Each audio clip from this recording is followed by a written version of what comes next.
All right, welcome back to the PPC Mastery Podcast in this new mini-series called Scaling with Bob, the second episode. And last week, in the first episode, we dove into Bob's new offer for his freelance clients. We dove into the different phases that he is going through with this client. Super interesting. If you haven't seen that, definitely go back and watch it first. And today, what we want to do is take you behind the scenes of how important it is to ask the right questions before you even start doing the work. Because Bob, I think this is one of the things that is for a lot of people, it's sort of unsexy, but you have to do it in order to give the right output in the end. So today we want to take you guys a little bit behind the scenes of how to actually properly brief your client and what Bob did to make sure that all the right questions were answered before he started to do his extensive audit. And then in the next episode, we're going to be talking about the structure of the actual audit.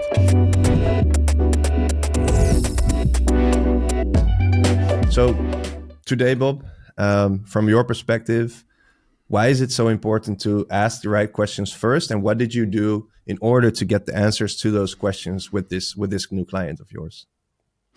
Yeah, I think it's really, really important to ask the right questions upfront, because a lot of Google Ads specialists and a lot of, people in general skip that really important phase and immediately dive into the audit itself.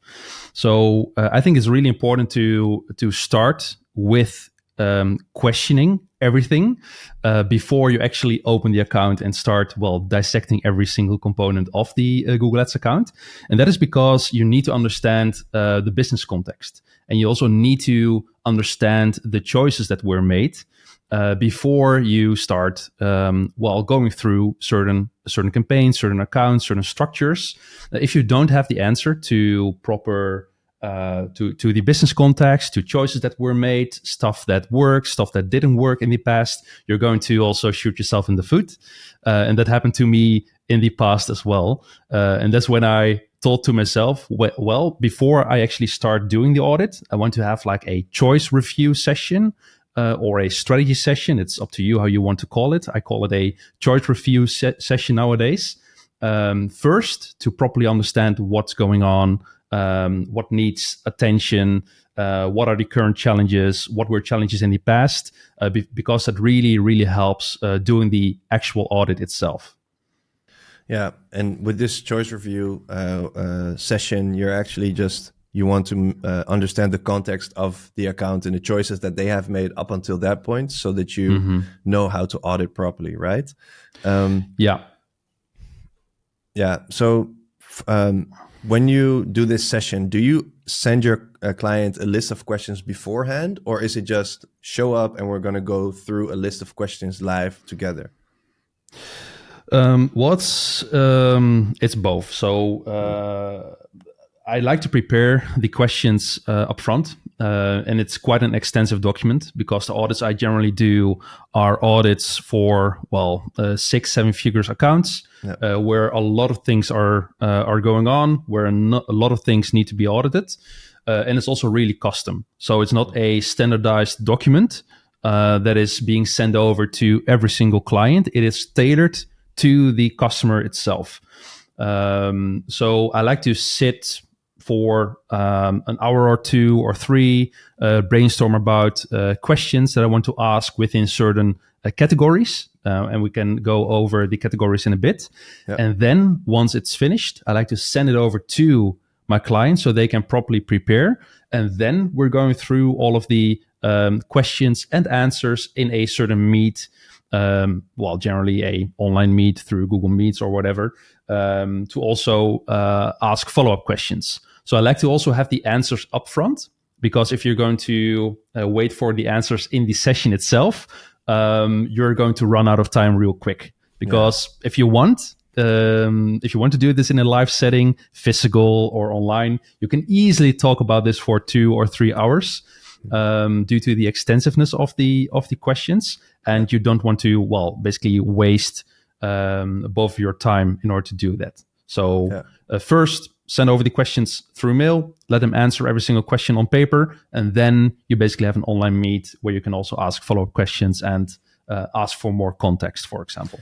Yeah, and it's so important, right? Because this is how you make a good, solid first impression, not only with the audit that you present, but by asking those types of questions that we're going to go into in a second.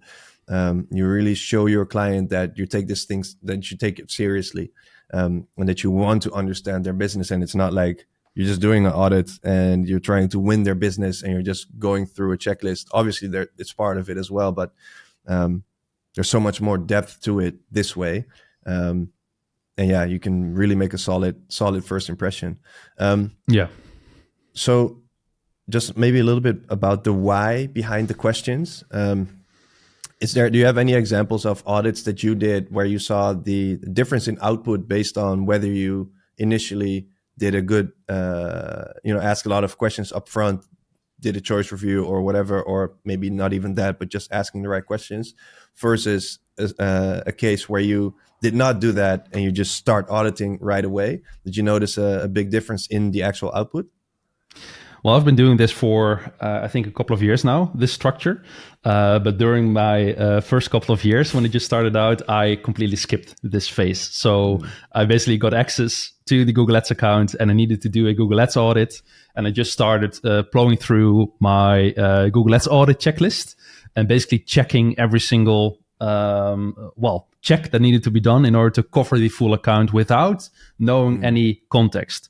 But doing it that way, you're going to make a lot of mistakes. And during presenting the audit like that, customers will usually tell you, well, there's a certain reason why we did it that way.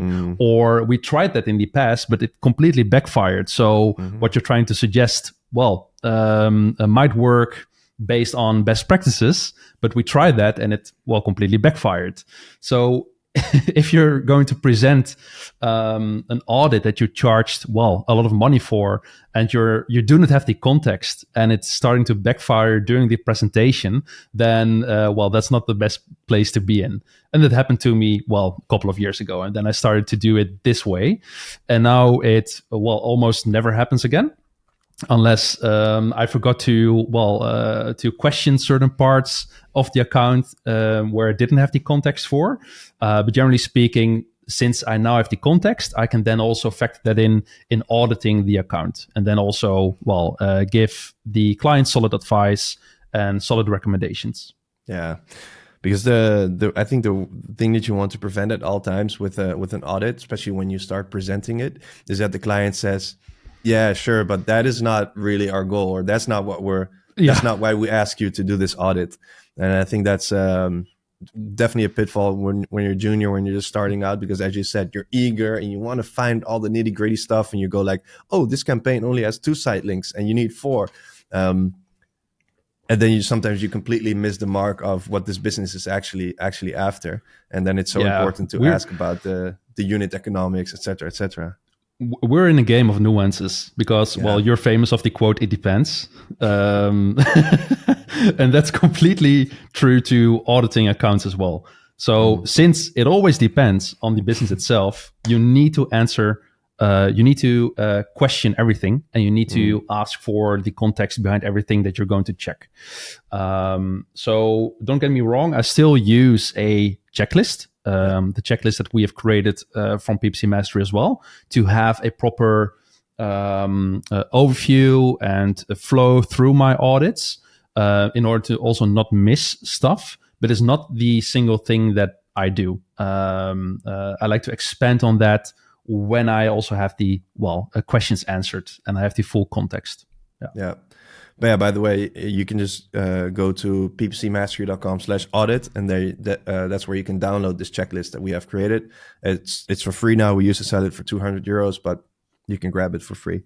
I think one of the trickier things with a choice review session could be that clients say, no, we have already tried that. That doesn't work for us. How do you deal with that? Because you also understand, like, sometimes maybe their execution just wasn't right.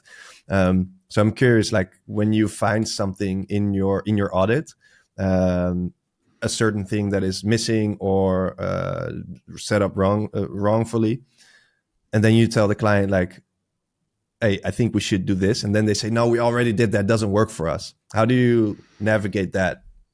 Yeah, that's a good question. You always need to question everything. Always, always. Because I learned it the hard way that you cannot trust everything your clients say. And you need to question everything and dive into the data.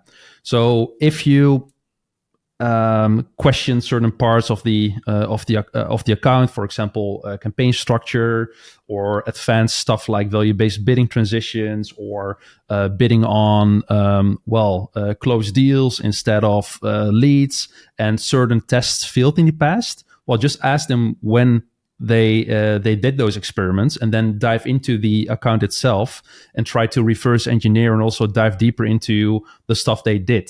Because most of the time, a lot of times you will see that the execution wasn't right, or certain things happened under the hood that the customer wasn't aware of. And most of the time you can then do the same experiment again, but then the right way. So don't just take things for granted. You need to question the stuff and let the data speak. But obviously you need to follow through on certain answers they give you in order to properly understand what they did, what they didn't do, and then, based on the account, the structure, the experiment itself, etc., form your opinion. Yeah. All right. So maybe now we can just go and dive into the types of questions that you ask, because you go through a set of categories.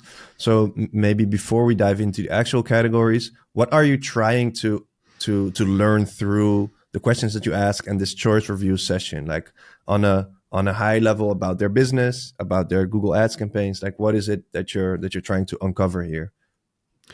Yeah, so I think the most important thing, what you want to learn when asking the questions up front, is what they're trying to achieve, what their goals are, and how they try to transition that towards actual tactics within the Google Ads account. And then from there on, you have all sorts of nitty-gritty stuff that you can analyze, but it starts with the overarching goals. So what I really, really, really want to understand properly is, their business context. So what are they doing? What are they trying to achieve? What are their growth goals? What are their efficiency goals? Yeah. Are there any, is there any seasonality involved within their business? Well, you can also check that for yourself, but it's also easy to ask that question up front. And then also, how do they think the business is doing right now? Are they on track of their goals? Are they behind on certain growth targets? Are they overperforming, underperforming, efficiency-wise? So you cannot understand the full picture if you do not ask those really critical and crucial questions up front. Because the full account will be, if they're doing their job correctly, will be tailored towards, hitting those growth and efficiency goals. Yeah. So that's the first thing that you want to uncover and that you want to dive deeper in. And most of the times, if they have, a solid CFO, and you're talking to the CMO, the marketing manager, for example, they can tell you a lot about those things. And that really helps with dissecting the tactics and seeing if what they're doing right now is actually contributing towards achieving those goals. Yeah. Have you seen, I want to say compliance, it's not really the word, but willingness to cooperate from, for example, a CFO or a CMO in these types of audits to provide the information that you need? Yeah, because I also need the information. So I'm really stubborn in that phase. I need to know what they're trying to achieve, because if I don't know and I don't have the actual numbers, I cannot do my work properly. Because everything that you're going to comment on, everything that you're trying to recommend them needs to get back to what they're trying to achieve. So if you don't have the numbers, you're completely in the dark, and you can only audit the account based on best practices. And once again, best practices are called best practices because of a certain reason, but it depends once again. And that's the key word, over here, and you need to know the numbers in order to give the correct recommendation, so to say. Yeah. So I think you've defined about 8 or 9 different categories of questions that you ask and want to dive into with your client. Can you take us through the list of those categories and what types of questions you would generally ask within that category? Yeah, sure. So I've got the document on my screen over here, so we can quickly scroll through the document, touch on these certain categories, and also some examples of the questions within certain categories. So when we're talking overarching categories that I like to touch on, I generally have 10-ish categories that I want to zoom into, and it really depends on the type of customer, obviously. Generally speaking, I like to work with lead gen and SaaS companies. So I don't have additional categories like product feeds, Google Merchant Center. Those will be additions to e-com clients, but that's not my specialization, at least not what I like to do the most, so to say. So for search and lead gen, for lead gen and SaaS, it's a bit more comprehensive. So if you're talking about the categories, I like to start with performance and business context, because that's the cornerstone of everything that we're going to dissect and zoom into in the audit at first, and everything following up in the audit will be built upon, how they're performing, what they're trying to achieve. So that's the cornerstone. Then we have conversion tracking and also attribution. So this particular client is active in the travel industry, where they have really, really long lead to sale windows. And that's definitely a problem. That's also what I found out during the audit itself. Because within Google Ads you have a 90-day max cookie window, and if the lead to sale period is really long, the click can be too old to get imported to Google Ads, and then you're missing results, and your reporting will be off. If you're trying to use that for bidding purposes, that won't work as well. So that's a really important thing that I like to zoom into after performance and business context. Then we're slowly transitioning to the Google Ads components itself. So from that point on, I like to zoom into account structure, overarching strategy, and overarching tactics that are being used within the account.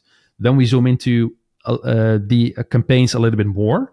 So once we've covered campaign structure, account structure, tactics, I like to zoom in on bidding, efficiency. Are they using the right bid strategies? Are they setting the right targets in order to hit their growth and efficiency targets? Geo, audience targeting, creatives, landing pages, and then also data reporting, and also what they're trying to aim for in the future. So those are essentially the core categories that I like to touch on. And then if you zoom into the categories itself, then you get like a list of different questions that are really tailored to the business in order to help me properly understand what they're doing. Yeah, exactly. Yeah, this is super nice, man. I think for everyone listening also, like these categories, and then obviously like if you're working for ecom, as you said, there's product feed component, different things that you're trying to uncover. But I think if you go through these categories and define questions, then you can go a long way. But I think a sort of a danger for Google Ads specialists is everybody loves a good list, a good list or checklist. And I'm sure that everyone would be wondering, oh, Bob, can you just send me the questions that you have created? And which we will. Which we will. Yeah, you can access them. We'll put it in the link below in the description. But that will only take you so far, because you have to think about, okay, how can I apply this to my specific industry? Because if you, like you said, this client is in the travel industry with long conversion cycles, you're asking for way different things than if you're in direct to consumer e-commerce with maybe 3-day conversion cycles. Yeah, that's 100% correct. So if you're asking performance questions, they need to be tailored towards the business that you're auditing. So in this particular audit, I wanted to know, the basic question, how has performance been lately? So I just wanted to hear their opinion. So are they happy with the results? Are they hitting their overarching business goals? And you will get a lot of insights if you let people talk by asking a question like that. But from there, it starts to get really business specific. Yeah. So performance questions for this particular travel client, zooms in on stuff like, is there seasonality involved, or are there certain macro trends affecting the bookings? What is your target booking volume? What is your growth target? Are you currently profitable? Looking at your lead CPAs and also booking CACs, so to say.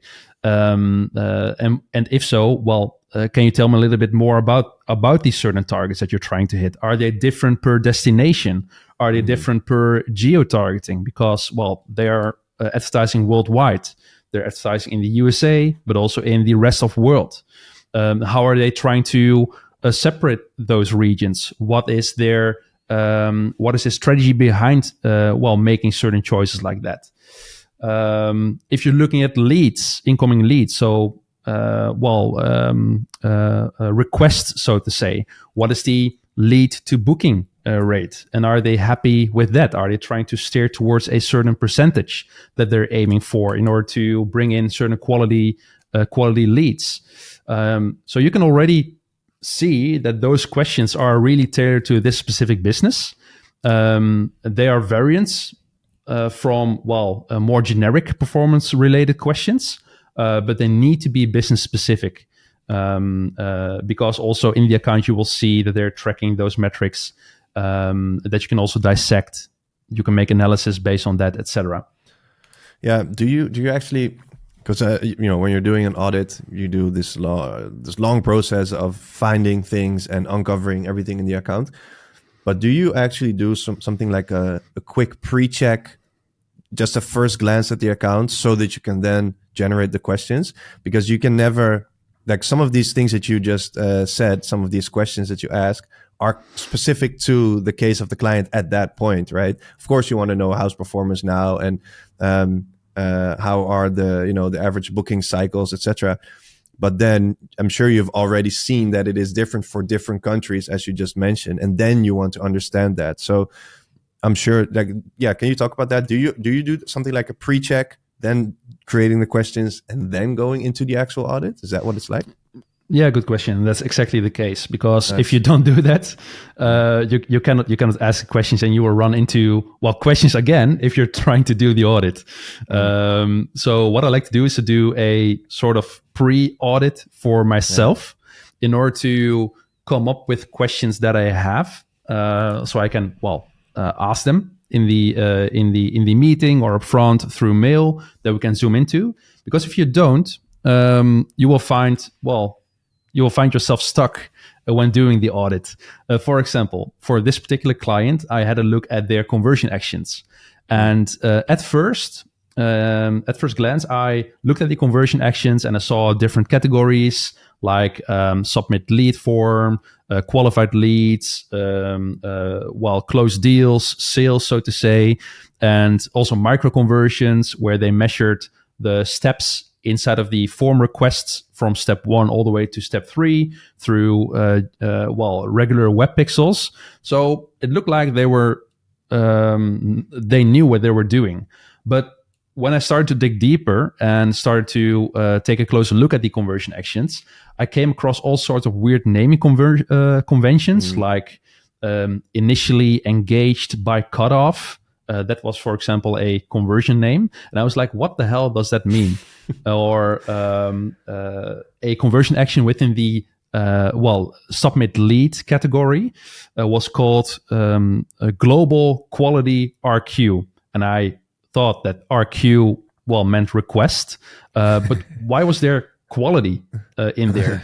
Because they also had different conversion actions within the qualified leads category. So I already had all sorts of different questions, like how is this set up and what are the triggers behind these conversion actions. So in the pre-check, I essentially made a simple table, a list for myself with all of the conversion actions that I just handed over. Like, hey, I assume this is what you're doing here, and I assume this is what it means. But can you tell me? Can you tell me if that's factually correct? And also, can you tell me the triggers? So during that that part of the audit and the choice review session alone, they were questioning stuff themselves already, because this was set up 2-3 years ago by somebody else.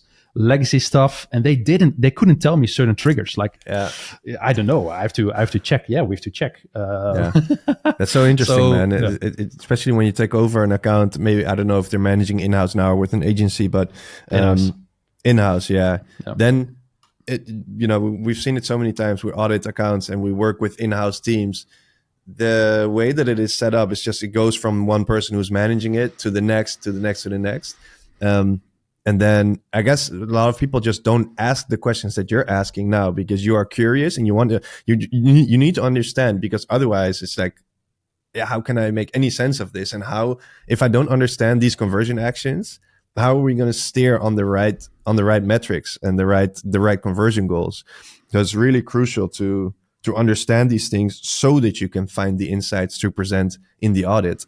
But I think because you also need to understand that in order to. Well, what I like to do is I like to create custom columns based on all of the conversion actions within the account, in order to then do a proper performance audit.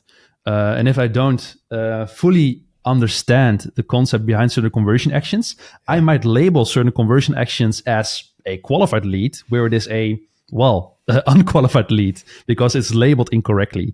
So I really need to understand how it's set up in order to also give them the proper analysis of certain performance aspects within the account. And this is just one tiny aspect of the questions up front that are really crucial to ask. Yeah. And I think doing it like this makes you a really good partner. So if you're listening to this and you work in-house, or you own a company and you work with a freelancer or an agency or someone in your team, you want to make sure that they do these types of pre-audits and asking these types of questions, because then you know that they understand your business, and then they can give the solid advice. Because I've heard so many times from people on LinkedIn, seen stories where a client jumps on a sales call with an agency, for example, or a freelancer, and then on this call they give already the advice like, I think we need to do this and this. I think we need to fix your landing page. I think we need to do your ads, blah blah blah. But you can never give that advice. You need to do value-based bidding, because that's how it's done nowadays. Exactly. And for this client, for example, they tried that last year and it failed. It backfired completely. It failed miserably. So if I didn't ask, like, hey, what did you do before? What worked? What didn't work? Can you tell me a little bit more about that? Then I maybe would have suggested, you need to steer towards actual bookings and look at the value of the bookings, and then start optimizing based on a target ROAS in order to maximize the bookings within a certain efficiency target. That they tried that and it failed. So now they're back to optimizing towards leads. They want to transition towards qualified leads, utilizing a proper target CPA. That's what I understand, and that's also what I'm bringing into the audit in order to also tell them, like, okay, I get what you did. I understand why you made that transition or tried to do that, but since it didn't work, we're now going to zoom into how you can set up the account for success when optimizing for qualified leads, for example. Just a minor example. Yeah, I love that, man. It's so crucial. By the way, I love how your doggo just stood up behind you. I had no idea she was there. She's giving me some company. Nice one. Cool. So I guess the most important thing, if we summarize here, we can go through all the categories, but you can get access to this document. It's in the link below, or in the description below. Then you can just scroll through these questions and see which types of questions you might want to ask to your clients when you do audits. You can also ask ChatGPT to refine your questions and find gaps in what did I not ask yet. Use it and to enhance your own audits, or sort of the pre-step to that. But I guess to summarize it here, it's like, this is the unsexy stuff that really sets you apart from everyone else, because the majority of Google Ads specialists, they get a lead, a client, and they start diving into the audit straight away, and they bombard the client with all the nitty gritty Google Ads stuff, because that's what we love as specialists, but Jargon. that's not what they are. Huh? Jargon. Jargon. Yeah, exactly. Jargon. Yeah, and that's not what they are after. They want to grow their business. Maybe if you're talking to their Google Ads specialist internally, okay, you can go really, really nitty gritty. But overall, if you're talking to, like you said, CMO, CFO, CEO, then they want to understand that you understand their business and that you can help them reach their goals, whatever they are, the goals and their growth targets, their efficiency targets, etc. So that's why this is so crucial. There's no cookie cutter example of you need to only ask these questions, because it is important to tailor that to the specific client and vertical. But use this document for your inspiration.